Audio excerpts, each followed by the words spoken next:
Mitsubishi Montero Gen 3. So push start installation with remote start. Version ito itong kinabit natin. May free app control na to. Ito yung app control natin na pwede sa iOS or Android devices. Multiple devices, pwede rin as long as you have the username and password, malalagin mo siya sa app natin. Okay? So dito sa app, pwede na kayo mag-lock. Yan. Pwede na rin kayo mag-unlock. Pwede na rin kayo mag-car finder. Na for example, nalimutan nyo saan ba na nakapark yung auto nyo. Patunog-tunogin nyo lang. Pindutin nyo to. Tutunog-tunog yung kotse nyo. And then, yon, pakinggan nyo lang yung tunog. Baka sakaling makita nyo na yung kotse nyo. Okay? And syempre, pwede rin kayo mag-start. Pindutin nyo lang dito. Start up. Start na yun. And then sa mga iOS users, meron na po tayong voice command feature. I-hold nyo lang tong microphone dito.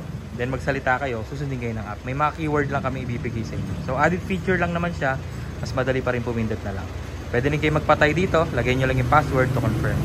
Okay? Then pakita ko yung button natin sa loob. Yung kinabit natin. Pag lumapit kayo dyan, automatic mag-unlock na yung kotse nyo. Yeah. Voltmeter with fast charging ports. Naglagay na rin tayo. Yan, then ito yung button natin, dyan natin nilagay sa abang. And then yung dating susian, nakatakip na. Okay?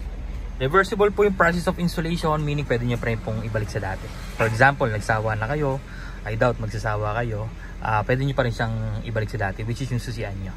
Okay? Pag tumapak sa brake, auto lock lahat ng doors, and then even naka-unlock, pwede ka mag-unlock, pwede ka mag-lock sa mobile app or sa key fob. So ang kagandahan yan, if ever may bibiling ka lang saglit sa labas ng kotse mo, may kakausapin ka saglit, kahit iwan mo na naka-under kotse mo, ilak mo sa labas, magagawa mo.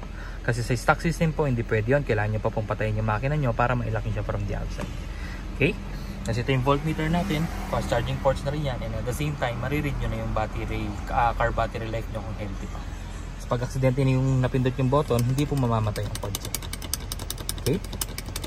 Tapos manual transmission, neutral lagi, tsaka handbrake. Kapag nakababa si handbrake, hindi nyo siya mare-remote start po. Okay? Tapos kapag nakarating ka na sa location mo, gusto mong patayin, apakan mo lang yung brake, isang pindot, patay na yan. And then automatic unlock lahat ng doors. Okay? Then ito yung button natin kapag nakapatay, kulay black siya. Without stepping sa brake, unang pindot, accessories. Pangalawa, on, bubukas yung cluster, pwede nyo lang itaas or ibaba yung bintana nyo nang hindi naka-start yung kotse. Pangatlo, patay. Pag gustong start, apak sa brake, isang pindot, start na agad yung makina. Alright, so napakadali lang niya gamitin.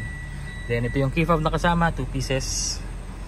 Yan. Alright, so yun lang naman guys, 2 years warranty, guaranteed clean wirings, quality installation with free mobile application, this Burmans, and then nakapromo nga po pala tayo, paubos na yung stocks ko, unahan na lang po tayo.